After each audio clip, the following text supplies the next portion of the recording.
우리의 삶 속에 하나님의 은혜와 능력이 함께해서 하는 모든 일마다 열매가 있기를 주의 이름으로 축원을 드립니다.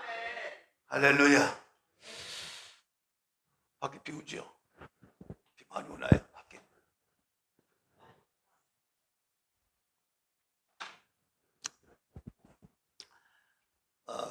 오늘 이 본문의 말씀을 가지고 다시 따라 합니다. 믿음으로 보고, 믿음으로 듣고, 믿음으로 말하자. 자, 지난번에 계속적으로 말씀을 드리기를 여기서 믿음은 누구를 가리킨다고 그랬죠? 네? 믿음은 예수 그리스도.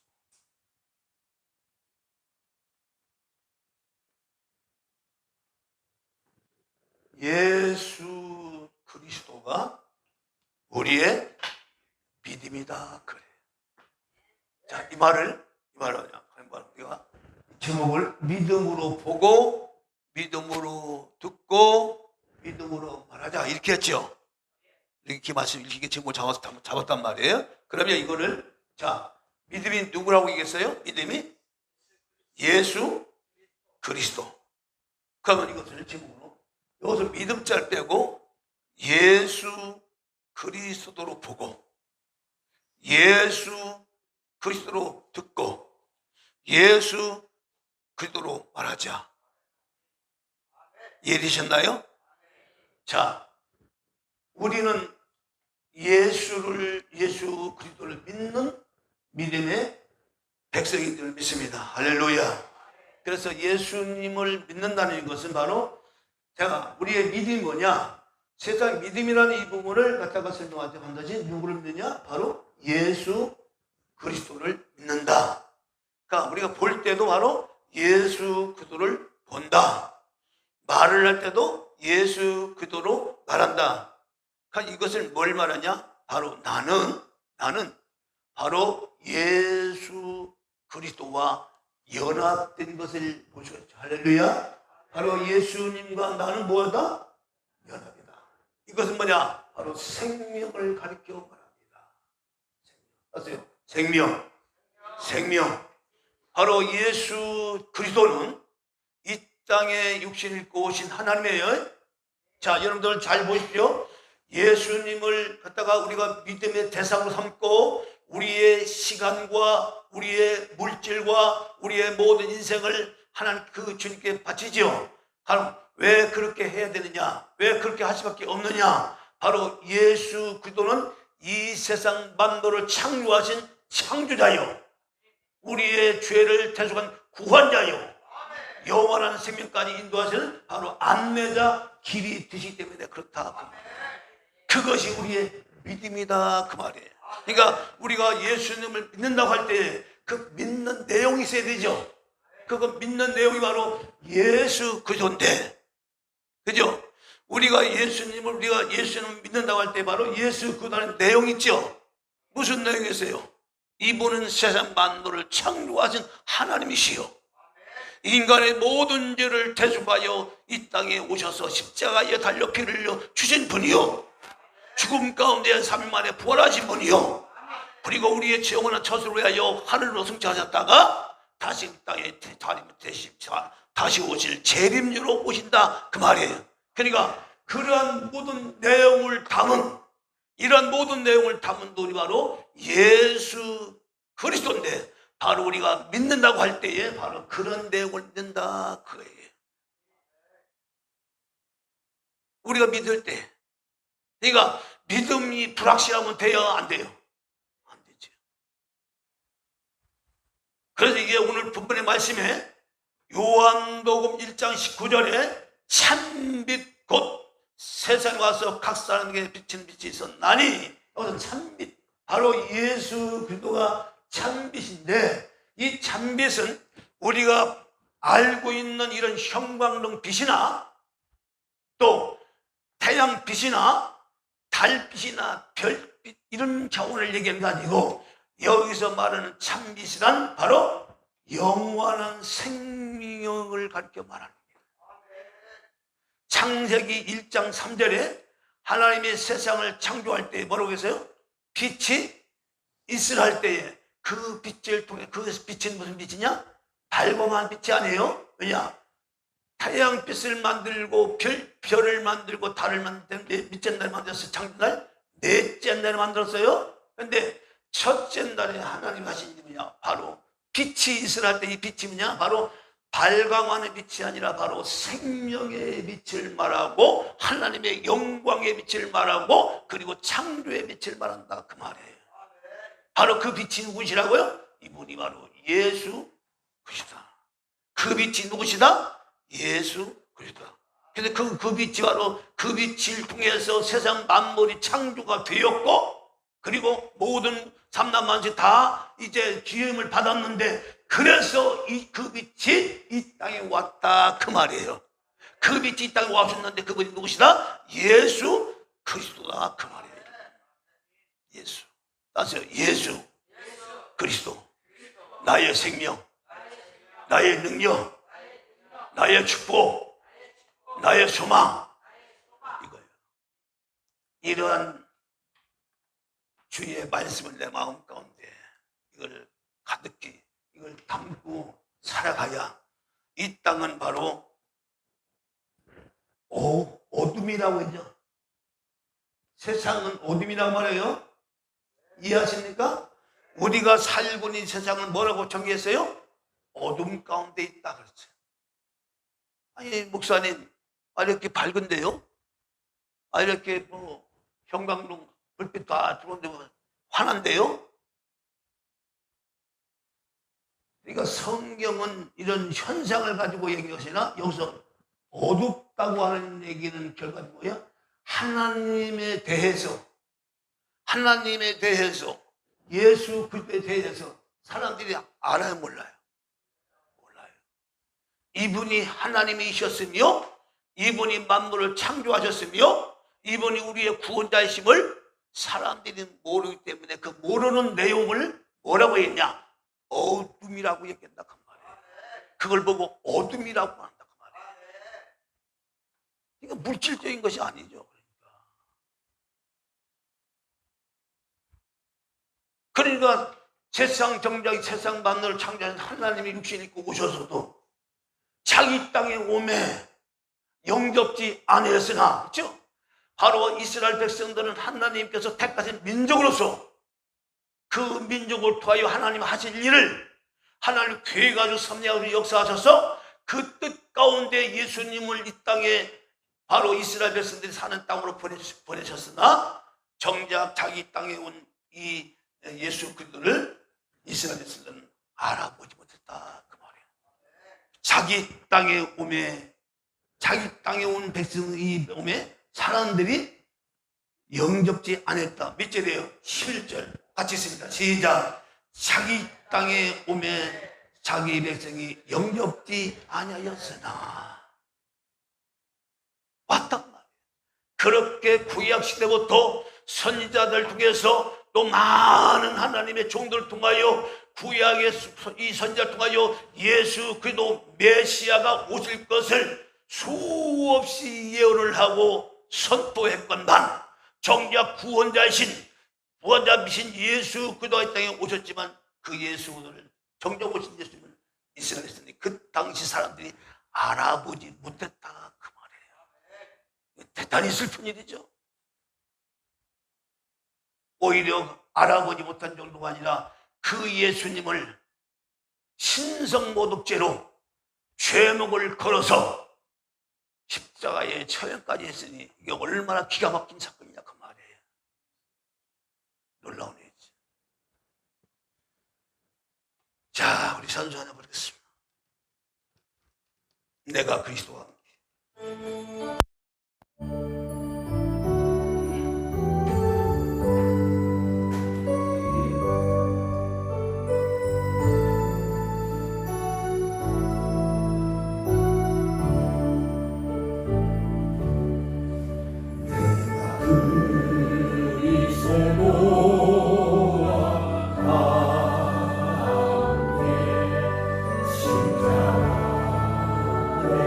아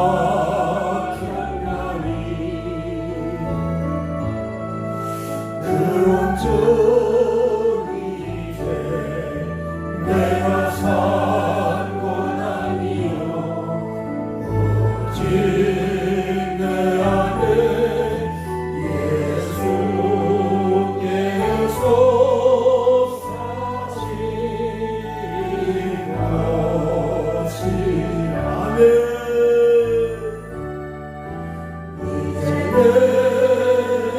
내가 육체 가운데 사는 것은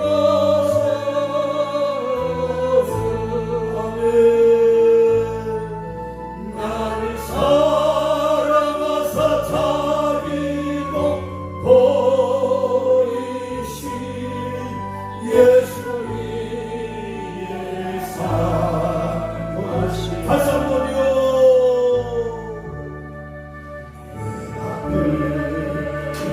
그리스도와 함께 십자가에 못 박혔나니 그런즉 이제 내가 산 것 아니요 오직 내 안에 예수께서 사신 것이라. 이제 내가 육체 가운데 사는 것은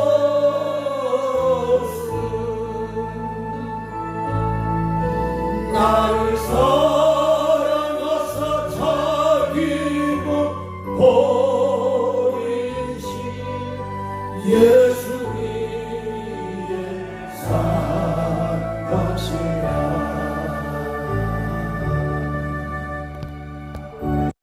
그래서 예수 그리스도를 믿는 성도들은요, 이 복음서의 가사의 말씀처럼 바로 이 믿음이신, 우리의 믿음이신 이 믿음은 신뢰가 있고 확신이 있어요. 증거가 있어요. 보증이 돼요.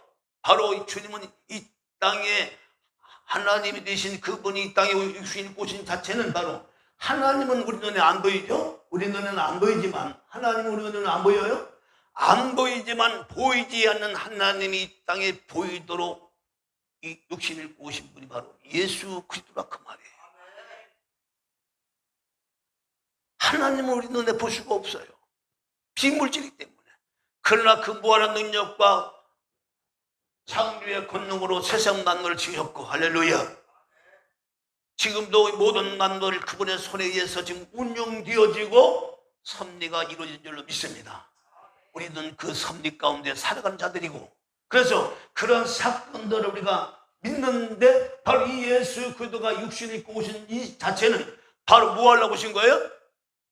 하나님과의 관계에 끊어졌던 것들을 다시금 이어서 바로 영원한 하나님의 생명을 우리 인간들에게 다시금 주시기 위하여, 바로 육신을 입고 이 땅에 오신 그 목적 자체가 뭐냐? 하나님의 영원한 생명을 가지고 그 생명을 우리에게 주시기 위하여 사람 뒤에 오신 분이 바로 예수 그리스도라 그 말이에요. 그게 바로 참 빛이라 그 말이에요. 참 빛. 예수님의 말씀은 다른 말씀 아니에요. 어떻게 하면 사람이 영원히 살 수 있는 그런 은혜를 입을 수 있을까?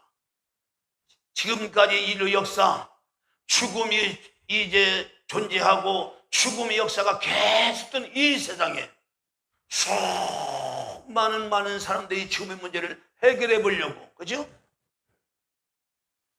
의학이며 과학이며 또 천문학이며 모든 것들 다 뭐냐? 사람들의 그 삶과 연계된 지식으로서 노력을 하고 애쓰지만 사람에게 닥친 이런 재앙에 어떤 죽음이나 환란이나 이런 공고를 해결할 수 없다 그 말이에요. 그래서 여기서 참빛이란 말은 바로 예수 그리스도 안에 있는 영원한 생명을 가리켜 말하는데, 이 생명 안에는 참된 인간의 행복과 번영과 그리고 뭐가 있어요? 풍성과 안식이 있다 그 말이에요. 그러나 반대로 세상 뭐예요? 세상은 분열과 다툼과 경쟁과 끊이지 않는 그런 전쟁이 있는 곳이 바로 이 세상인데 그 세상이 바로 어둠이다 이렇게 말합니다. 그게 어둠이에요. 다툼이 있는 곳이 어둠이요, 분열이 있는 곳이 어둠이요, 싸움이 있는 것이 어둠이요, 그게 어둠이라는 거예요. 그래 예수 안에는 뭐냐? 참된 안식과 번영과 그리고 소망이 있다 그 말이에요. 그것이 참된 생명이라 그 말이에요. 그 생명은 영원한 생명이라 그 말이에요. 그 생명을 주시기 위하여 이 땅에 오신 줄로 믿습니다. 자기 땅에 오면 자기의 생이 영접지 아니하시나 영접하는 자 곧 그 이름을 믿는 자 중 하나님의 자녀가 되는 권세를 주셨으니, 자 여기서 중요한 얘기가 있습니다. 자, 이 땅에 하나님이 되신 그분이 말씀의 하나님이 이 땅에 육신을 입고 오셨는데, 땅 오셨어요? 땅에 와서 오셨는데 이 땅에 오신 주님이 어디까지 들어오시느냐? 바로 저와 여러분들 마음속까지 들어온다 그 말이에요. 거기가 땅이야. 물질로 이루어진 것도 땅이지만 바로 우리 마음까지도 바로 영적인 의미로 보면 땅으로 온다 그 말이에요. 땅으로. 그래서 우리가 예수님을 믿을 때 우리의 마음으로 예수님을 영접을 하고 내가 예수를 믿어야 되겠구나 이렇게 결단하고, 그리고 그 주님을 내가 모시고 그 주님 말씀대로 살겠다, 이것은 바로 이 땅이 아니라 내 마음 안에서 이루어지기 때문에 바로 마음은 곧 뭘 말한다? 바로 땅을 가리켜 말한다 그 말이에요. 이해하시나요? 그래서 바로 하나님 말씀이 땅에 떨어지면, 그렇죠? 가지떨기에 떨어진 자가 있고 길가밭에 떨어진 밭이 있고 그리고 옥토밭에 떨어진 밭이 있죠. 그 모든 것은 바로 어딜 말하는 거예요? 마음을 가리켜 말한다 그 말이에요. 마음의 밭, 그게 땅이라 그 말이에요. 우리 주님은 여기까지 들어오시는 거예요. 우리 하나님의 생명을 가지고 우리 마음속으로 들어오신다 그 말이에요. 그것이 뭐야? 영접이다.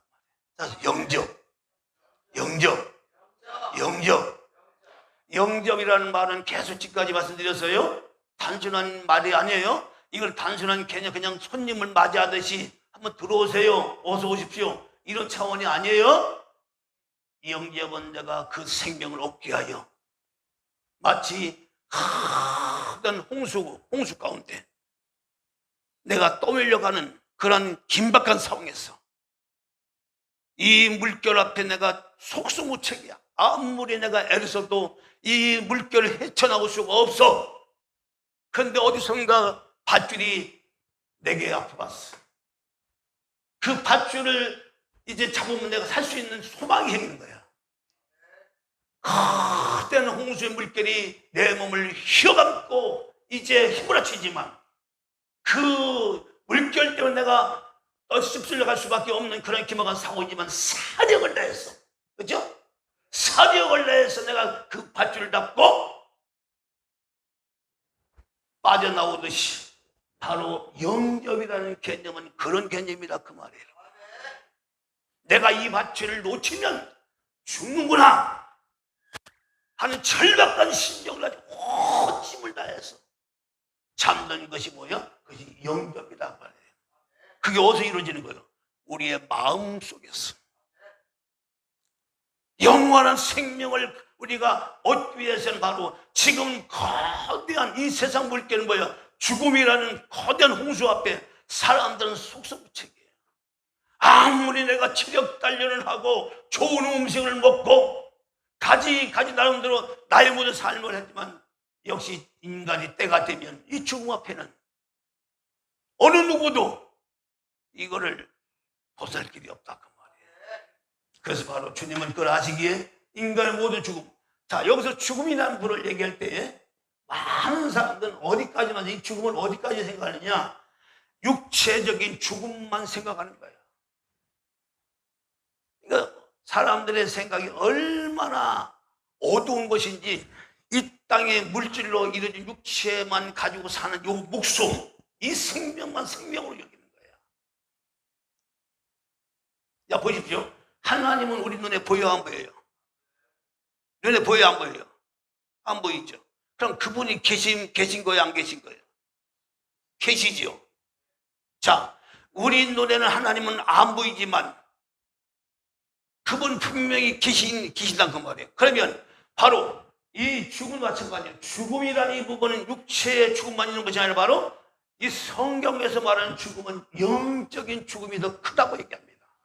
바로 그 영적인 죽음이란 하나님과 관계가 끊어진 삶을 영적인 죽음이라고 합니다. 그 하나님과 관계가 끊어진 삶은 바로 고통이요, 영원한 혼돈과 그리고 이제 공고 속에 살 수밖에 없는, 고통 가운데 살 수밖에 없는 이것을 죽음이라고 하는데, 그 죽음 바로 하나님과 단절된 삶을 가르쳐 얘기하는 거예요.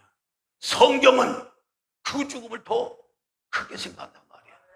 그러나 물질로 가지고 살아가는 우리 인간들은 그 죽음보다는, 하나님과 관계가 끊어진 그 죽음보다는 내가 이 땅에 사는 동안 내 육체적인 이 죽음이 더 크게 생각하고 더 무섭게 생각하고 더 두렵게 생각한단 말이에요. 그러나 여러분들 아닙니다. 하나님과의 관계가 끊어진 그 죽음이 말로, 그 죽음은 영원한 죽음이고 영원한 혼돈과 공허에 헤어날 수 없는 고통의 삶이기 때문에 그 죽음에서 빠져나오라고 주님은 지금도 우리에게 외치시고 선포하시고 역사하신 줄 믿습니다. 할렐루야. 그 죽음에서 우리를 건지시려고 주님은 이 땅에 오셨다 그 말이에요.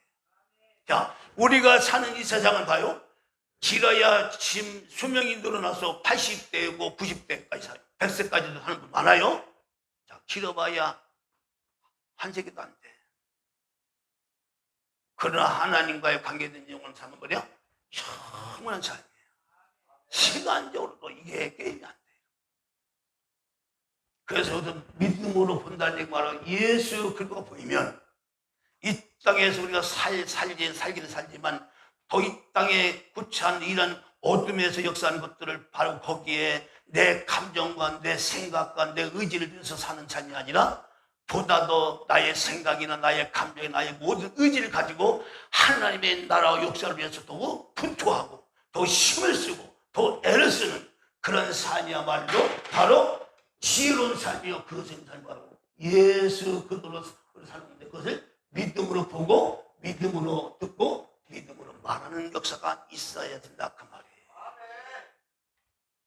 똑같은 현상을 봐도 믿음으로 보는 눈이 지혜로운 눈이라 그 말이에요. 똑같은 일을 보도 믿음으로 듣는 것이, 사람이 말할 때에 어떤 사람은 이 생각이 잘못되니까, 마음이 잘못되니까 한 것마다 그냥 콧깎게 듣는 거예요. 그러나 믿음의 세계가 열려진 사람들, 예수 그리스도에 대해서 열려진 사람들은 믿음으로 듣는 귀가 확 열립니다. 할렐루야. 믿음으로 듣고 믿음으로 말하고 믿음으로 전하는 그런 역사가 일어나게 된다 그 말이에요. 자, 그래서 바로 예수 그리스도가 우리 마음 가운데 오시면 이 마음에서 바로 어떤 일이 벌어지느냐, 바로 이 마음에서 모든 것이 하나님의 역사가 일어나게 되는데, 여기서부터 이 모든 하나님의 축복이 시작이 되는 거예요. 왜? 지금까지 예수님이 이 땅에 오시는까지 우리의 마음이 어떤 마음이었어요? 철저히 이 세상에 썩어지는 세상에만 내 모든 것을 집중해서 살아갈 수밖에 없는, 소망이 없는 그런 삶을 살 수밖에 없는 인간이 됐단 말이에요. 마치 거대한 물결 앞에 뭔가를 잡고 싶은데 잡을 수가 없어. 그런 환경 가운데 있다가 바로 이 구원의 밭 되신 주님이 이 땅에 오심으로써 우리 마음에 뭐가 있어요? 소망이 생겼다 그 말이에요. 그것이 그분이 우리의 생명이고 참빛이다 그 말이에요. 그래서 그 예수 그리스도를 아는 자가 복된 자요, 그 주님을 보고 깨달은 자가 정말로 큰 은혜를 입은 자다. 성경은 그렇게 말씀을 하고 있는 줄 믿습니다. 여러분, 그래서 영접하는 자는 바로 그 이름을 믿는 자에게는 뭐예요? 하나님의 자녀가 되는 권세를 줬다. 그렇죠? 하나님의 자녀는 뭐예요? 하나님의 자녀라고 하는 얘기는 뭐냐? 하나님은 영원하신 분이죠. 스스로 자존하신 분이고 스스로 모든 전능성과 그리고 홀로 자존하신 하나님으로서 영원히 그분에게는 죽음이 없고 그분에게는 어둠이라는 것이 없고 오직 하나님의 놀라운 번영과 그리고 평안과 안식과 모든 소망이 그 안에 가득 넘치는 그런 놀라운 역사와 그런 증거를 그런 힘을 가지신 분이 하나님인데 그 하나님 안에서 우리가 영원토록 같이 누리게 되는 역사를 바로 성경은 뭐냐? 하나님의 자녀가 되는 권세를 준다. 그걸 권세라고 얘기하는 거예요. 권세라고 하는 거예요. 아무나 주는 것이 아니에요. 권세란 권세. 하나님의 자녀의 권세가 그렇게 크단 말이에요. 죽음조차도 우리를 해방할 수 없는 거예요. 자, 그래서 예수님께서 그 증거를 보여줬죠. 나는 부활이요 생명이요. 그렇죠? 나를 믿는 자는 뭐예요? 죽어도 살겠고 살아서 나를 믿는 자는 영원히 죽지 않아요. 뭐예요? 결과적으로 우리 죽을 수밖에 없는 인생들을 살린다고 하잖아요. 부활의 몸으로 살린다는 거예요. 영생의 몸으로. 그 몸은 늙지도 않고 수리하지도 않고 병되지 않는 몸으로 영원히 살게 준다. 하나님의 자녀들에게 그런 복을 준다. 그러니까 부활 생명이라는 것은 마지막 우리 믿음의 사람들이 어떤 환경과 어려움 가운데서도 우리가 끝까지 소망의 줄을 놓지 않고 살아야 될 이유가 뭐냐면 심지어 죽음 앞에서도 내가 그 죽음 앞에 두려워하지 않고 강하고 담대하게 나갈 수 있는 거냐? 나는 주님을 통해서 다시 죽어도 산다고 하는 부활신앙이 내가 있기 때문에 그 신앙으로 두려움도 이기고 그 신앙으로 모든 세상의 어둠의 세력을 이겨나갈 수 있다 그 말이에요.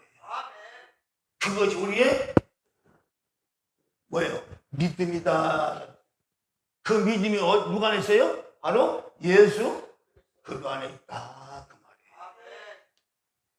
그러니까 이것을 순간순간적으로 믿음으로 보고 믿음으로 듣고 말한다고 이 부분은 단순한 구호가 아니고 실제로 어떤 사건이나 어떤 문제가 닥쳐서도 예수 그대로 보고 듣고 말하는 이 영적인 것이 있어야만 어둠을 이길 수 있다 그 말이에요. 어둠에서요. 이 눈이 열어지기를 주님으로 축원됩니다. 할렐루야. 그래서 저는 영접이라는 이 부분을 오늘도 살펴보기를 원합니다. 할렐루야. 자, 영접이라는 말은 헬라어로는 람바도라고 남바누인데 이 말의 뜻이 세 가지가 있습니다. 이걸 잘 드세요. 세 가지 있는데 첫째로 따세요. 취하다. 그 다음에 붙잡다.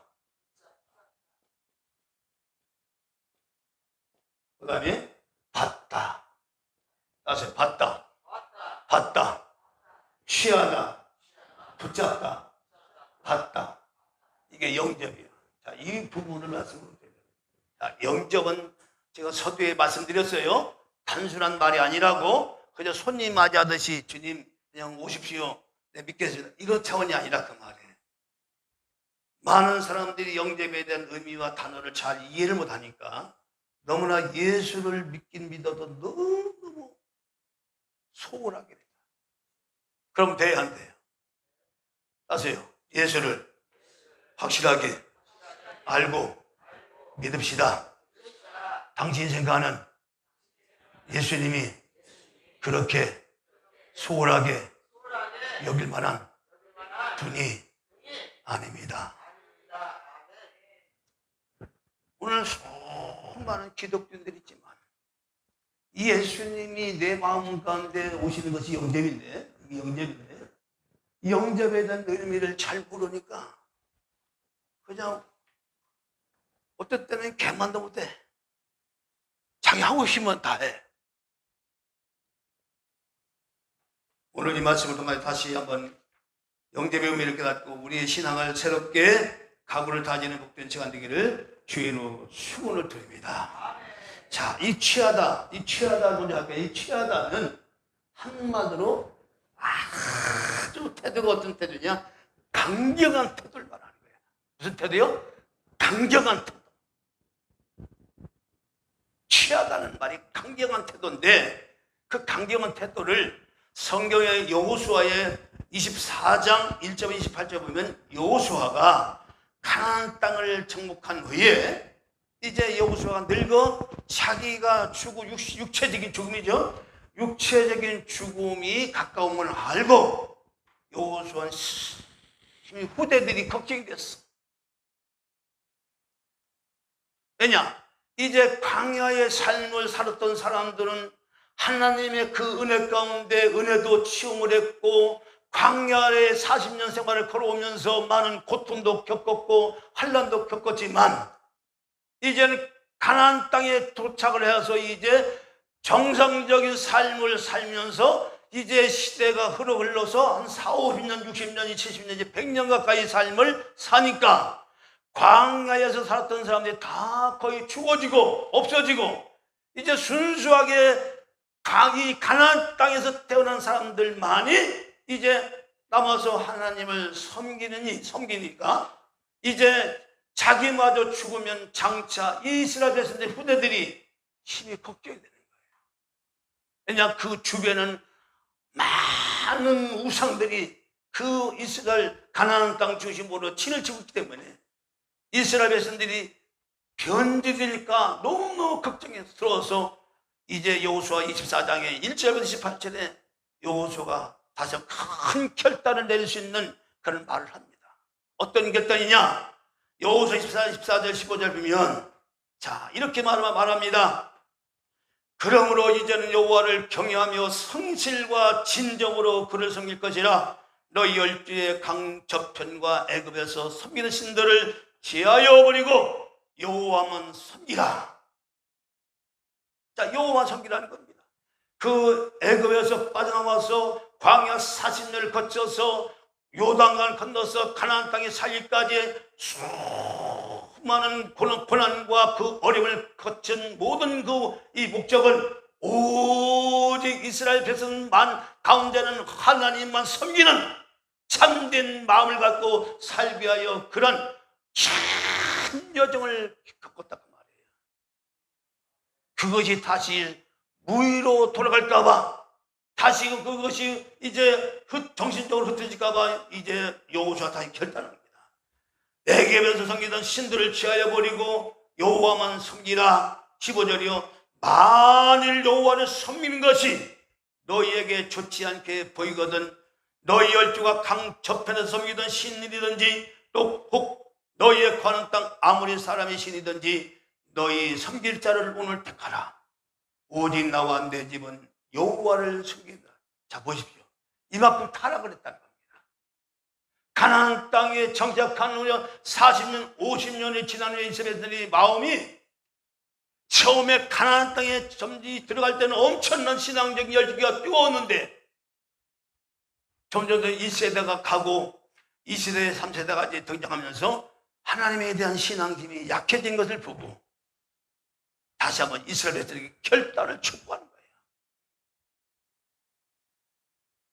거예요. 이 상황에서는 너희들이 다시 한번 크게 결단할 때가 왔다. 자, 너희가 애굽에서 살 때 너희 조상 섬겼던 그 신을 섬기든지 아니면 가나안 족속들이 섬기던 신을 섬기든지 아니면 하나님을 섬기든지 택하라는 거예요. 택하라는 거예요. 이거예요. 강경한 태도를 다시 한번 이 여호수아는 바로 이스라엘 백성들에게 요구를 하는 거예요. 왜냐? 사람 마음이 강경하게 마음이 신앙적인 마음이 무장되지 않으면 거세한 그 이방 세력에 의해서 마음이 무너지면 그 심령이 무너지면 환경하는 삽시가 되버리는 거예요. 그래서 잠언 4장 24절에도 무릇 지킬 만한 것보다 내 마음을 지켜라. 그래서 여호수아가 뭐냐? 오직 나와 내 집은 여호와를 섬기겠노라. 그럴 때에 그 여호수아의 간절한 말씀 전파 앞에 이스라엘 백성이 다시 한번 장로들과 모든 이제 종교 지도 다시 한번 하나님 앞에 무릎 꿇고 우리가 여호와만 섬기겠나이다. 오직 하나님만 섬기겠나이다. 다시 한번 영접에 대한 의미를, 여호수아, 이 신학 성경만 영접이 있는 게 아니에요. 신앙 성경만 영접이 있는 게 아니라 바로 이 영접의 의미를 다시 한번 여호수아가 이스라엘 백성들에게 깨웠다 그 말이에요. 여러분, 다시 한번 여러분 신앙을 갖다가 고치시켜라, 단단히 해라, 마음을 새롭게 가져라. 여러분, 왜 이게 중요하냐? 신앙이 무너지면요 다 무너지는 거예요. 물질도 무너지고 다 무너지는 거예요. 자, 아무리 이 땅에 내가 사는 동안 많은 것을 얻었더라도 하나님을 믿지 않고 죽어지는 자는 영원한 고통 속에서 혼돈을 살 수밖에 없는 것이 바로 성경이 증거하고 있죠. 그 증거가 바로 성경이란 말이에요. 하나님의 말씀. 하나님은 그걸 증거한다. 여러분, 그래서 우리는 하나님을 믿고 사는 것이 너무 중요하다. 두 번째로, 룻기 1장 15절부터 18절 보니까 나오미와 그리고 이제 룻의 관계를 얘기하는데, 이 나오미는 하나님의 백성이 생겨서도 베들레헴에서 이제 태어나서 베들레헴에서 이제 자라다가 베들레헴 살다가 베들레헴 땅이 가뭄이 들자 이제 이방 땅으로 이제 이주를 했어요. 이주해가지고 거기서 이제 자기의 남편과 자기의 자식들 데리고 살았는데, 거기서 다 남편도 잃고 자식도 다 잃었어요. 자기 홀로만 남은 거야. 누구만? 며느리 둘만 남은 거야. 며느리 둘과 자기만 남은 거야. 더 이상 자기가 이방 땅에서 살 이유가 없어. 그래서 이제 마지막 나오미가 이제 부자부 며느리를 불러다가 얘기합니다. 자, 며느라기야, 내 말 좀 들어봐라. 내가 내 고향을 버리고 이웃까지 와서 내가 지금까지 내가 살았지만 여기서 내 남편을 잃고 내 자식을 다 잃었다. 그러니 나는 더 이상 이곳에서 살 이유가 없다. 나는 내 고향으로 돌아가려다. 너희들은 여기서 태어나서 여기서 살았으니, 또 너희들 남편도 죽었으니 다시 재출발해서 좋은 남편 만나서 행복하게 살아라. 그렇게 이 나오미가 얘기했습니다. 한 며느리 오르바죠. 오르바는 그 말을 듣고 옳게 여겨서 오르바는 자기 고향으로 돌아갔고, 눈만 이렇게 얘기합니다. 아닙니다, 어머니. 나는 갈 수가 없습니다. 어머니가 가는 곳에 나도 가겠습니다. 그러니까 나오미가 기가 막히거든요. 이방 며느리 룻이 자기 따라오겠다는 거죠. 남편도 없이 자기 따라오겠다니 무슨 낙을 속였다고 자기 따라오지, 사실 전혀 소망이 없는데 룻이 그렇게 말하니까 나오미가 다시 한번 얘야, 안 된다. 너는 나이도 젊고 이제 새로운 신랑을 만나서 잘 행복하게 살아라. 나는 내 고향을 갈란다. 그렇게 말하니까 룻이 더 강력하게 말합니다. 어머님이 하나님이 나의 하나님이 되고 나는 어머니를 끝까지 쫓아가겠나이다. 어머님이 하나님이 뭐요? 나의 하나님이 되고. 그게 바로 강경한 태도로 끝까지 시어머니를 따라서 고향 베들레헴으로 와서 거기서 보아스를 만나 메시아 계보를 잇는 조상으로서 하나님의 놀라운 은혜를 입은 자가 바로 룻이. 메시아가 그 감을 통하여 탄생했다 그 말이에요. 이게 바로 뭐예요? 강경한 태도, 영접이라는 이 원을 통해서 이루어졌다 그 말이에요. 이렇게 하나님은 영접에 대한 의미를 깊이 알고 쫓아가는 시대마다 하나님 역사하시는 거예요. 그러나 이 부분이 희미한 사람들은 다 빼앗겨버려요. 저는 오늘 이 시간에 다시 한번 이 영접에 대한 의미를 되새겨서 내가 붙잡고 내가 믿었던 예수님을 더욱 굳건히 붙잡고 이 주님으로 모든 어려움과 시험을 이겨나가시는 여러분들이 되기를 주님을 축원드립니다. 주님만은 모든 문제의 해결점이 다 있다 없다? 있다. 주님은 인생의 모든 문제를 해결해 주실 이 땅에 오셨다 안 오셨다? 오셨다는 겁니다. 심지어 인간의 죽음 문제까지도, 질병은 말할 것도 없고 가난은 말할 것도 없고, 그렇게 사람이 두려워하고 무서운 죽음 문제까지도 해결해 주신 분이 바로 우리 주님인 줄 믿습니다. 나는 부활이요 생명이니 나를 믿는 자는 죽어도 살겠고. 이것까지 우리가 해결받은 우리 것은, 그러니까 이게 바로 나의 영생의 주님 때문에 이 줄을 굳건히 잡아야 돼요. 누수나게 잡아야 돼요. 굳건히 잡아야 돼요. 내가 비록 예수를 믿는 것 때문에 물질적인 손해가 좀 있다 하더라도 내가 영생만은 결코 내가 잃어버릴 수 없다고 하는 강력한 태도를 시행할 때에 바로 그것이 진정한 영접의 의미를 가지고 신앙생활을 하는 자다, 그 말이에요. 이해하셨나요? 할렐루야. 그냥 손님 맞이하듯이 그냥 주님 한번 믿어볼까? 한번 예수 믿어볼까? 그런 차원이 아니에요. 그래서 하나님을 정기되면 네 힘을 다해서 목숨을 다해서 뜻을 다해서 뭐요? 주 너희 하나님을 사랑하라, 그거예요.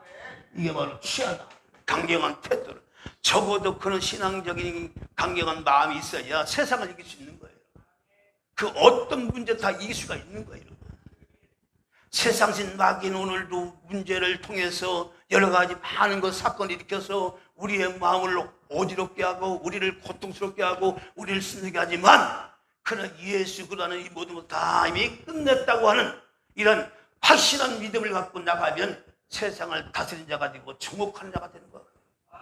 창세기 1장 28절 말씀에 너는 모든 생물을 다스려라, 정복하라는 얘기는 그 얘기예요.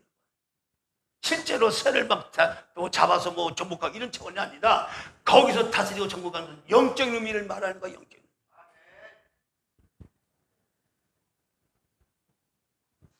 그 다음에 취하다에서 여기서 붙잡다.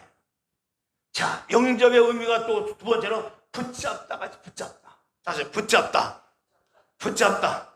이 붙잡다는 말은 이 국어사전을 보면 놓치지 않도록 단단히 쥐다, 뭐 달아나지 못하게 잡다, 뭐 그냥 지나가지 못하게 하다, 뭐 이런 얘기가 이제 바로 국어사전에 나와요. 어쨌든 붙잡자는 바로 그런 의미인데, 자, 이 붙잡는 것을 성경에서 어떻게 표현하느냐? 이 마가복음 10장 46절부터 52절 보면 바로 길가에서 구걸하는 소경 바디메오가 있어요. 바디메오. 멸시를 받고 천대를 받고 사람 취급받지 못했던 거지 바디메오 소경, 눈먼차. 아무도 그를 돌아보거나 그를 이제 챙겨준 사람이 없었지만 그가 길가에 앉아서 구걸하는 이 거지 바디메오가 하루는 거대한 무리가 자기 앞으로 지나간 소리가 들리는 거예요. 너는 안 보이지만. 그래서 구걸하다 말고 많은 사람들이 자기 앞으로 지나가니까 도대체 이게 무슨 일인가 하고 이제 길거리를 가던 사람들한테 물어봤어요. 도대체 누가 지나갑니까? 그러니까 사람들이 그지니까 무시하는 풀로, 야, 너는 몰라도 돼. 그러니까 이 거짓말들가 그래도 뭐 알려줘. 누가 지나갑니까? 바로 그 유명한 나사렛 예수 그리스도가 지금 지나가고 있어. 지금 이 길을 가고 있는 거야. 그러니까 이 거짓 바디메오 소경도 예수님에 대해서 듣긴 들어서 이분을 만나면 눈먼 소경도 눈을 띄워주고 문득병도 고쳐주시고 죽은 자도 살려주시고 보리떡 400개와 물고기 2마리로 5,000명을 먹이고 이 남는 기적을 행하신 능력의 사람이라는 사실을 이 소문으로 이 소경 바디메오가 아는 거예요.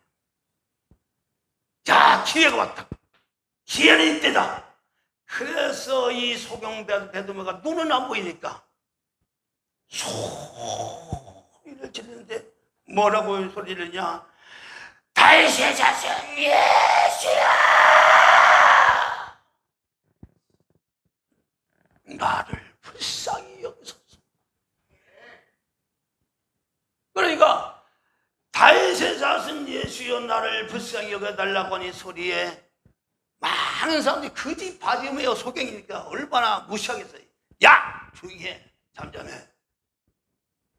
그러자 성경에 보니까요, 마가복음 10장 48절 이렇게 얘기해요. 많은 사람이 꾸짖어 잠잠하라. 그가 다 소리질러 가로되 다윗의 자손 예수여 나를 불쌍히 여기소서. 후의 짐 속에 길을 가던 주님이 서서 누가 이렇게 자기를 부르는가 돌아보니 거지가 자기를 부르고 있는 거예요. 길을 멈추고 제자들이 말합니다. 그를 데려와라. 예수님께서 예수님 너를 오라 하신다. 그 말을 듣고 소경 바디메오가 겉옷을 집어 던져버리고 막 안 보이지만 막 그냥 넘어지면서 막 달려가는 거예요. 그러면서 사람들이 인들받아서 주님 앞에 섰어.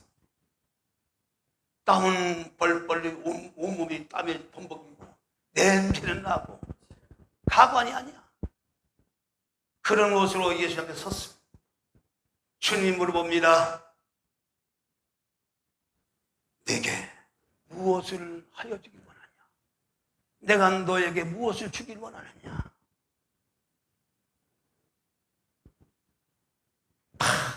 소리 말합니다. 주님, 보기를 원합니다.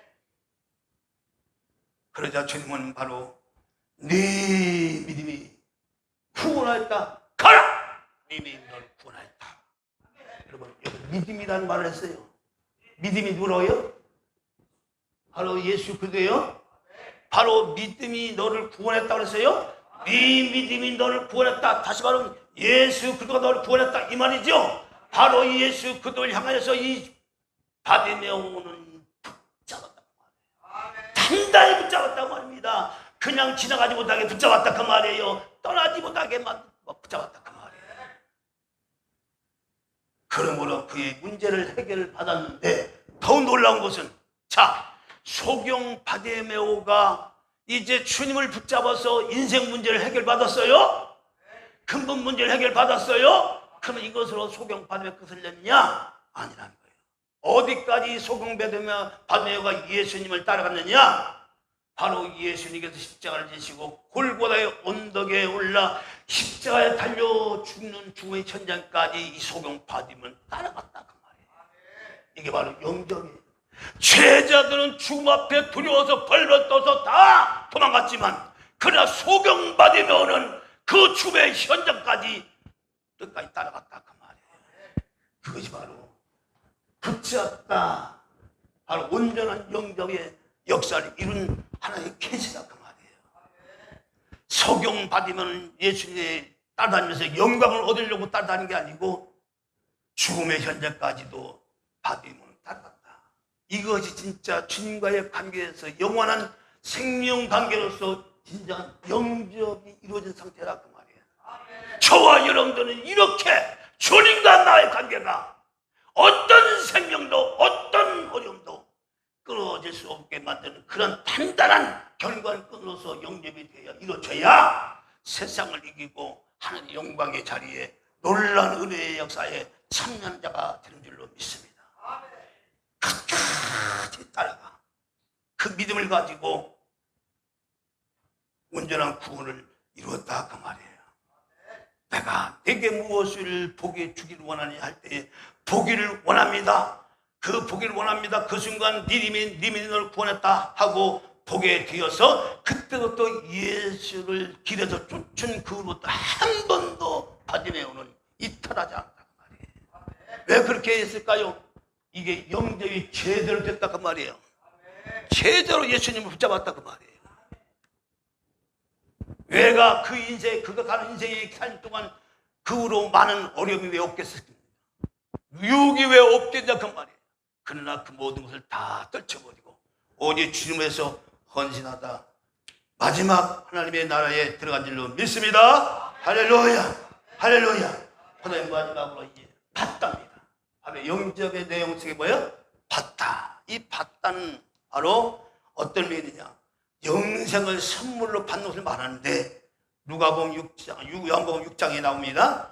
요한복음 6장은 양식에 관한 말씀이에요. 양식에 관한 말씀인데 첫째는 물고기 2마리와 보리떡 5개를 가지고 주님은 5,000명을 먹인 사건을 통하여 진정한 양식을 주는 자가 누구임을 주님은 증거하셨어요. 두 번째는 뭐냐? 바로 당신의말로 하늘에서 내리는 광야에 이스라엘 백성에서 광야 40년 동안 걸어가면서 농사도 짓지 아니하고 곡식도 심지 아니했지만 그들이 굶어 죽지 않고 살아남을 수 있었던 것은 하나님께서 광야에서 만나를 내려주신 그 사건으로 인해서 이들은 40년 동안 목숨 변명을 했단 말이에요. 이 광야에 내렸던 만나, 그 만나를 통하여 주님께서 붙잡은 이야기를 나야말로 너희 조상 이스라엘 백성들은 광야에서 내린 만나를 먹었어도 죽었거니와 나는 하늘로서 내려온 참된 만나니 나를 몸고 사는 자는 영원히 죽지 아니하리라. 할렐루야. 만나의 사건을 가지고 얘기하셨어요. 그리고 마지막으로 주님께서 요한 6장 27절부터 69절 말씀은 바로 이제 참된 양식, 참된 음료, 바로 참된 양식과 참된 인간이 꼭 먹어야 될 참된 양식, 인간이 꼭 마셔야 될 참된 음료는 바로 예수님께서 당신의 살과 피를 예를 들면서 떡을 띄어지고 포도주를 놔주면서 이런데 살이니 받아 먹어라, 이런데 피니 받아 마셔라. 이것을 그래서 살과 피를 얘기할 때 바로 주님의 육신을 갖다 갈게 말하면서 이것이 참된 음료라 마시라, 참된 양식이라고 하죠. 양식. 사람들이 먹고 죽지 않을 양식. 이 주님은 육신으로 오신 이 주님은요, 인간이 먹고 영생할 양식과 인간이 먹고 영원히 목마르는 참된 음료로 오셨다는 겁니다. 그러니까 이 말을 하시니까 제자들이, 아니 많은 사람들이 이 말을 이해를 못하는 거야. 너무 어려웠어. 아니 무슨 뭐 당신의 살을 먹고 당신의 피를 마시라고? 이상하네. 성경 보니까 많은 사람들이, 예수님을 따르던 많은 사람들이 떠나갔다 그렇게 증거해요. 이상한 소리 하신다. 그러니까 그런 분위기 속에서 제자들마저도 마음의 동요함을 일어나는 것을 보고 예수님이 물어보시기를, 요한복음 6장 17절이요. 예수께서 12 제자에게 이르시되 너희도 가려느냐? 너희도 가려느냐? 그때 베드로가, 용감한 베드로가 주여 영생의 말씀이 여기 있사오매 우리가 어디로 가보리까? 바로 영생의 말씀이 누구예요? 예수. 그분으로 또 뭐가 나와요? 영생. 영원히 목마르지 않는 영원한 음료가 어디서 나와요? 예수. 예수 그리스도야말로 사람이 영원히 배고프지 아니하고 목마르지 아니하는 참된 양식이고 음료임을 말씀했다 그 말이에요. 이것을 우리는 믿는 거예요. 할렐루야. 그러니까 이 말씀이 바로 영생의 말씀이 여기 있사오매 참된 양식이고 참된 음료가 여기 있는데 우리가 어디로 갑니까 주님? 우리는 주는 하나님의 거룩하신 자인 줄로 믿고 알았사옵나이다 고백했죠. 믿음의 눈으로 믿음을 가지고 예수를 봤지요. 믿음을 보고 듣고 말했지요. 그러니까 베드로는 그 사실을 알았기에 비록 육신이 약해서 십자가를 달리신 예수를 보고 3번이나 부인했지만 마지막은 그가 죽음 앞에서는 자기 몸을 거꾸로 매달려 죽여달라고 하는 그런 주님에 대한 그 간절한 사랑하심과 또 유익심과 주님에 대한 죄송한 마음으로 자기 몸을 거꾸로 매달려 십자가 달려 죽을 만큼 그는 영생을 붙들고 간절로 믿습니다. 할렐루야. 그게 바로 뭐예요? 영접이라고 말이에요. 봤다. 따서 봤다. 바로 영생의 말씀이 여기서 받는 것을, 영생의 말씀을 선물 받는 거예요. 저와 여러분들 영접을 통하여 뭐요? 취하는 은혜를 입어야 되고 붙잡는 것을 더 강해야 되고, 그러니까 이걸 놓치면 돼요, 안 돼요? 이 취하고 붙잡는 걸 통해 뭘 받아요? 영생을 선물로 받는다 그 말이에요. 그것이 바로 뭐다? 영접이다 그 말이에요. 여러분, 붙잡고 취하는 것을 통하여 마지막 우리가 받을 선물은 영원한 생명, 영원한 은혜를 입는 복된 자라 그 말이에요. 그러면 이제 보십시오. 자, 결론입니다. 이 땅에 사는 동안 저 여러분들 이 땅에 사는 동안 어떻게 살까? 여러분, 영생에 대한 분명한 하나님의 말씀의 지식이 있는 자들은 이 세상에 잠시 왔다 사라지는 것을 가지고 고통하고 괴로워하고 근심하지 않고 오히려 하나님 말씀으로 이런 모든 것들을 다스리고 종관 능력의 삶을 살게 될 줄 믿습니다. 그게 하나님의 자녀의 권세예요. 영접하는 자, 그 이름을 믿는 자들은 하나님의 자녀가 되는 권세를 얻었으니, 그러니까 여러분 보십시오. 하나님의 자녀의 권세는 뭘로 이루어지는 거예요? 하나님의 자녀의 권세는 뭘로 이루어지는 거예요? 영접이죠. 그러니까 이 영접이 중요하다는 얘기예요. 영접이 제대로 이것이 되어지고 이해가 되어진다면 그 어떤 세상 것에 의해서 거기에 넘어지거나 쓰지 않는다고 말이에요. 견고하게, 강건하게 자기의 인생을 세워서 아름답게 살 수 있는 정복하는 자가 되고 다스린 자가 될 수 있는 능력자가 된다 그 말이에요. 이것이 바로 하나님의 자녀의 권세라 그 말이에요.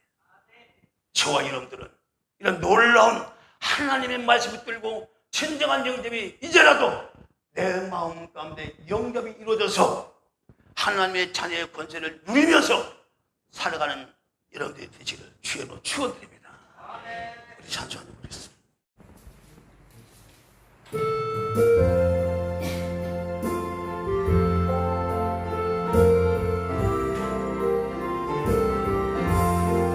주의 말씀 나는 그날 참 기쁘고 높이로다.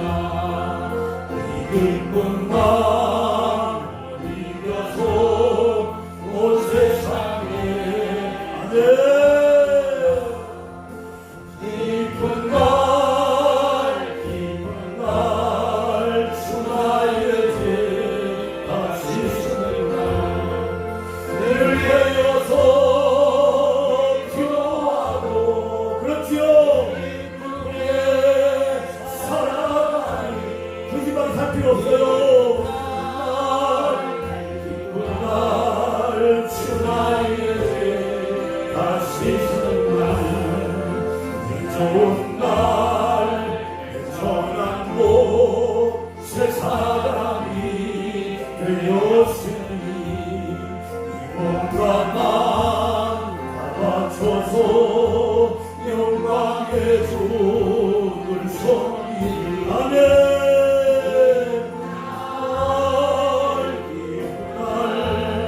주 나의 죄 다시 신자 늘 내려서 기도하고 그렇지요. 늘 기쁘게 아멘입니다. 기쁜 날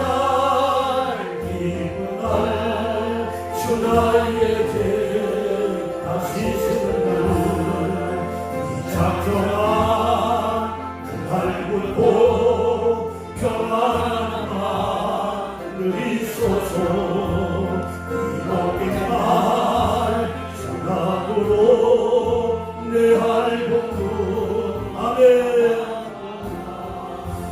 기쁜 날 주 나의 죄 다 씻은 날늘 깨어서 기도하고 늘 기쁘게 살아가니 기쁜 날 주 나의 죄 다 씻은 날. 기도합니다.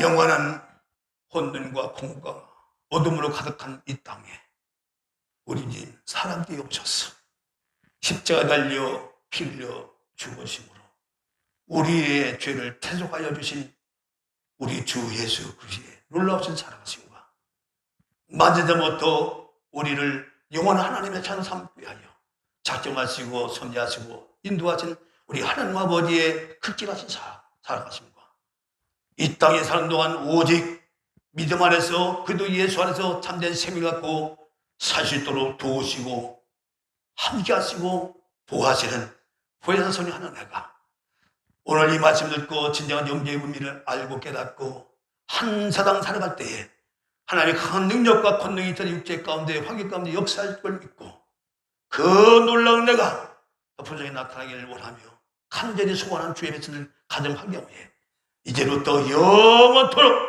함께 할지어다. 아멘.